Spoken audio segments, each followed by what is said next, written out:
Well, first of all, we should remember that the metals and the minerals are critical for the green and digital transition. They are everywhere in solar cells, in the hydrogen economy, in the steel, in the infrastructure. So we need those metals to deliver the Green Deal and in general to succeed the green transition. But we also know that metals extraction is not something neutral. So the challenge is to limit the impact of mining, foster the circular economy to recycle as much as we can, but there is also another part which is about substitution, because not all the metals are equal, and we should choose the materials, the metals that have the lowest impact.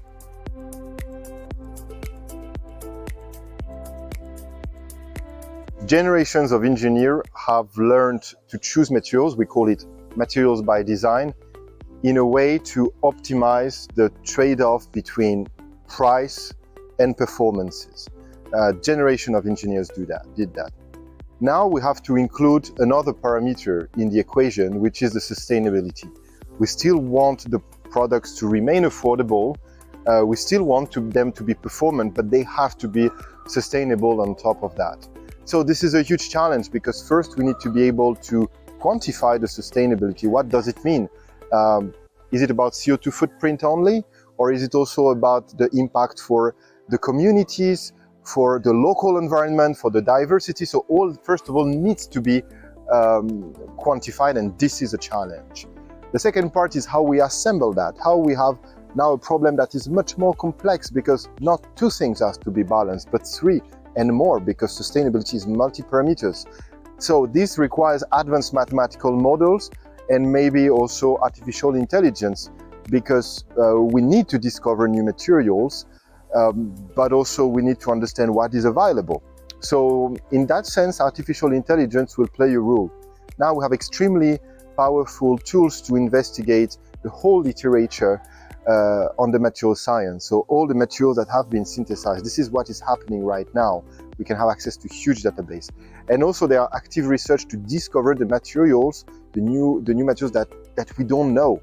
Okay, we know all the elements of the periodic table, but however, if you make the number of combination possible of them, you end up with a number that is as big as the number of stars in the universe. And if we just do random investigation, we will waste our time, because it's like looking for a star somewhere in the universe randomly.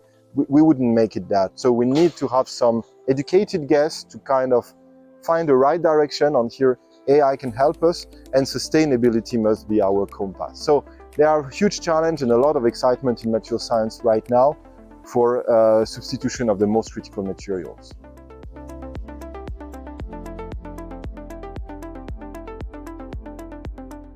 Yeah, as I said before, there is plenty of rooms for the new materials, right? The number is gigantic.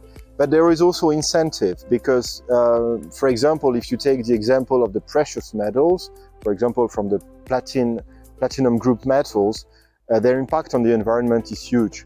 A single kilogram of platinum, which basically would fit in an espresso cup, emits as much CO2 as 10 times traveling by plane around the world. So substituting that very small quantity of platinum can have a huge impact. But platinum is absolutely needed for the hydrogen economy, which will contribute, for example, to reduce the emission of the steel industry, which is the most polluting industry in the world. So you understand the complexity here, and how can we actually solve this equation? It's maybe by finding new materials to substitute the most polluting one.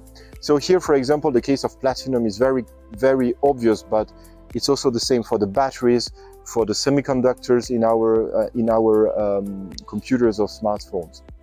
It has a real impact on the sustainability goals.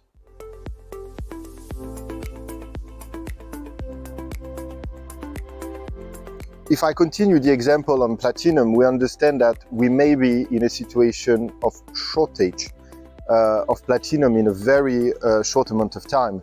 And when we look at where platinum is used, I mean, part of it is for the industry, part of it is for the hydrogen, or will be for the hydrogen, and part of it is for jewelry, or part of it is for investment. So the public has a kind of a choice to say, what shall we use it for? What is most important for the economy if we are in a situation of shortage? The second part where the public must be involved is to basically understand the role of the metals for the green transition. And this is not an easy message to pass, because on the one hand we understand the metals are critical, but mining has an impact.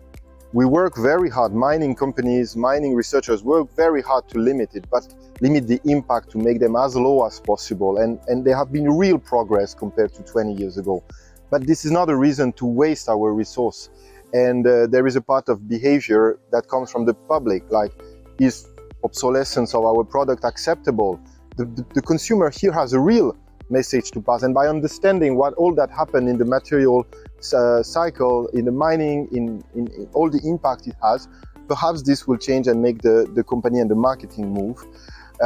We also need, the green transition will require a huge amount of technicians, engineers and researchers, and this is very important that we have more young people and who are going in that scientific direction, to work as technicians, engineers in the field of mining, in the field of material science. This is absolutely crucial. We need more than 1 million of people in that field.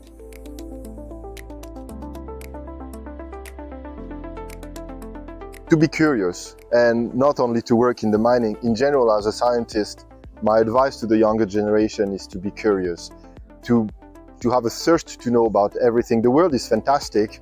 The science is fantastic. The link between science, economy, and human science is absolutely fascinating. This is the driver. This is what makes human different than artificial intelligence. Artificial intelligence can be used for you to get more knowledge faster, but nothing will remain motivation and curiosity, in my opinion.